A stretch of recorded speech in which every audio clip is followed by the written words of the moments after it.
Greetings folks, I'm Wrongwise Gamgee and welcome to Quick and Dirty Roleplaying. In this video I'll critique a YouTube short by the GM Guide titled Example of Skill Checks to demonstrate the core dysfunction of D&D 5th edition style skill checks in particular, and with replacing role-playing with dice rolling in general, as well as a more role-playing friendly way to use character skills. So I'm going to play from the YouTube short until I get to the parts where I'm going to criticize. Starting now. Skill checks are actually really easy to run. Online, we talk about their usage, and it looks a whole lot more complicated. So let me give you a breakdown. So your party enters a room, solid stone floors going across about 30 feet to the other side, stone walls, and you can see a door on the other side. What do? Okay, we look around before we go in. Okay, roll me a perception check. Highest roll of the check is a 20. Okay, so the reason this perception check was called for was to secretly determine if anyone rolled over a certain threshold. Had anyone rolled above this threshold, they would get secret information based on what they saw. Whether or not they beat the perception check threshold, the GM gives them additional information along with the previous information because they were taking an unspecified amount of time to get more visual details without describing any changes to their technique. Okay, what you see is the smooth stone goes across. There's like a tiling, like here's a 1 foot by 1 foot square all the way across. The walls are relatively simple, and it's a simple wooden door at the other side, and you don't notice anything out of the ordinary other than it's a pretty clean room, and it's about 30 feet long, only about 20 feet wide. The perception check was a DC 25. The highest roll was a 20. What they would have noticed was that each one of those squares, every other one is slightly raised up. Very difficult perception check. This part here demonstrates how the dice roll, the skill check, replaces the role playing. A lucky enough dice roll is what determines if if the character learns secret information, not the action declared by the player. Though I can't speak on behalf of the GM Guide, and correct me if I'm wrong, but even if one or more players would have said, I crouched down to get a better view of the tiles to see if any of them were protruding outward, or even I crouched down to get a ground level view for 1 minute to see if I noticed anything peculiar, I'm confident that a typical D&D 5e GM would still say, roll a perception check, instead of determining that in doing these things, that doing these things would make the differently elevated tiles obvious, thus not requiring a perception check or an investigation check at all to get that secret information. But someone says, you know what, I feel something about those floors. I want to roll an investigation check. They roll. So said player feels that something is off, probably due to the GM prompting a mysterious perception check instead of something mysterious happening in the narrative, and actually says, I want to roll an investigation check. No. Tell me what your character is doing, and I will tell you when you need to make an investigation check. Even so, this is a character acting on out-of-character information, which breaks verisimilitude. Investigation check. As you put your hand down, as you're looking through the tiles, you actually press a little too hard and you hear a click below your hand. Nothing happens, but you felt the tile depress ever so slightly. What just happened was there was a DC 15 investigation check. If they would have been higher than that, they would have noticed that every other tile is actually slightly raised than the other tiles, not knowing which one is which, but one there has a depression.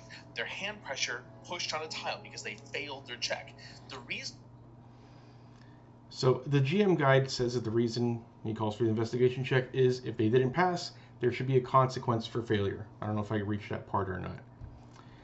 The player never stated what their character was physically doing in whatever prompted the investigation check. The GM just puppeteered their character to touch the elevated tile, thus springing the trap. The elevated tiles could have been discovered by sight via the proper angle, But because D&D 5e teaches DMs to have players roll skill checks for conceivably any action their characters do, and the players are indoctrinated with everything you do will most likely require a skill check, no one is the wiser when it comes to what it actually means to roleplay a character, and how, with the proper amount of time, the proper application of effort, and the proper amount of effort, mostly anything can be very reliably achieved. A concept practiced since the hobby's inception, but weaned off ever since Wizards of the Coast acquired D&D. Shit. Their check. The reason I'm rolling an investigation check is because there's an attempt to actually have a consequence at failure. But they didn't fail that bad. They actually rolled a 13. So now their hand is depressed. It gives them a chance to react, to think before they just pull their hand off of there. They pull their hand off quickly, getting advantage on their dexterity saving throw, which they succeed, so only one dart hits them for 1d4 poison damage. At this point, if I were that player, I'd ask myself, what are we doing here? My character activates a trap by doing some unspecified action simply described as investigation check, and now I succeed at a dexterity saving throw against the dart, taking a lessened effect. I'd have to assume that this character has activated a trap that shoots numerous darts in a line-shaped AoE, justifying a dexterity saving throw. If it was just one dart shooting at one target, that should call for the trap to make an attack roll. This was one of the good parts about D&D 4e, where it made fortitude, reflex, and will into target numbers instead of modifiers to saving throws. The active participant rolls the dice, while the acted upon target sets the static difficulty. Then from there, they get to the other side, and I say, okay, does anyone have... we investigate the wall after getting to the traps. Does anyone have Arcana? No, no one has the Arcana skill. Okay, roll me an intelligence check. One person gives me a 20 intelligence check. Okay, so you can tell by the runes on the wall, this is definitely arcane energy, and it is actually active. You're not sure what it does, but it's definitely there. If someone would have been proficient in Arcana, and they would have rolled a 10 or higher, they would have known that it's a ward. Now, if they were to... Two things wrong here. First, why lower the DC if someone would have had Arcana? That's what the proficiency bonus is for. Second, and more importantly, unlike D&D 3.x, there is no mechanical distinction between being trained in a skill and being untrained in a skill in 5th edition. Every PC is assumed to have familiarity with every skill and every tool. The only mechanical benefit of being proficient in a skill or a tool is that you get to add your proficiency bonus for that skill check. As silly as this may seem, that's the way it is in Dungeons & Dragons 5th edition. The GM guide is free to run his games otherwise, but know that he's not running that aspect rules as written. 15 or higher, it's a ward actually for spirits, keeping them either at bay on one side or the other. So it's either protecting something inside or protecting something outside. If they roll a 20, they find out that it's keeping something in. So what we have here is... Again, the only factor that matters regarding what information the characters learn is the dice roll, not the player's actions. Granted, a 5th edition DM could award players advantage to a skill check if they go above and beyond. AO forbid they give the players a numerical bonus to their rolls nowadays. But even then, rolling poorly and failing would have just felt like a kick in the nuts afterwards. Just give them the info as a reward for player engagement and good role-playing. A series of skill checks that, depending on what someone is actually proficient in, shows what they're capable of doing. Even though the people aren't proficient, there's no arguing that they would know what those Arcana skills are. Someone may have said, well, hey, can I roll religion because, do these arcane symbols have a religious effect? Well, the thing is they're keeping spirits inside. So maybe I would allow them to do that. Or someone has said, well, I had experience with arcane in the past. Can I roll an intelligence check to see what they could be? Skill checks are actually really easy to run. Okay. All right, so that's the end of the video there. So players suggesting creative uses of their skills should be encouraged. especially when it comes to learning different information to help them solve a related problem. If you, as a DM, really want to encourage this kind of player engagement, don't call for skill checks at the same DC as a skill check for the initial skill. It takes away the specialness of having a diverse collection of skills within the party when you do that. The TLDR takeaway: instead of replacing roleplay with skill checks to gather information, replace skill checks to gather information with roleplay. This will encourage player engagement, and it's what the non-wargaming aspect of the hobby is all about. To give you a more nuanced remedy to excessive ROLL playing, let's take a page or two from Block Dodge Parry, a levelless, classless fantasy RPG expanding upon Cairn by Lars Huy. I'm going to spell out the last name. Huijbregts. Huijbregst. Sorry, buddy. Okay. So, the part of the rules chapter is called Time, Gear, and Skill. When a character tries to perform an action, first check to see if it's simply impossible, no need for further rules or rolls, it fails, or without any chance of failure, it succeeds. If the outcome is in doubt, look at time, gear, and skill. Time can be interpreted as, is the character explicitly in a rush? And do they have the time to calmly assess the situation and pick the best course of action?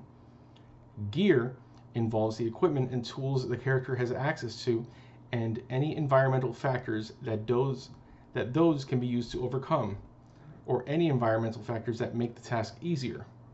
The questions here are: does the character have gear, equipment, or environmental benefits that will help them complete this action?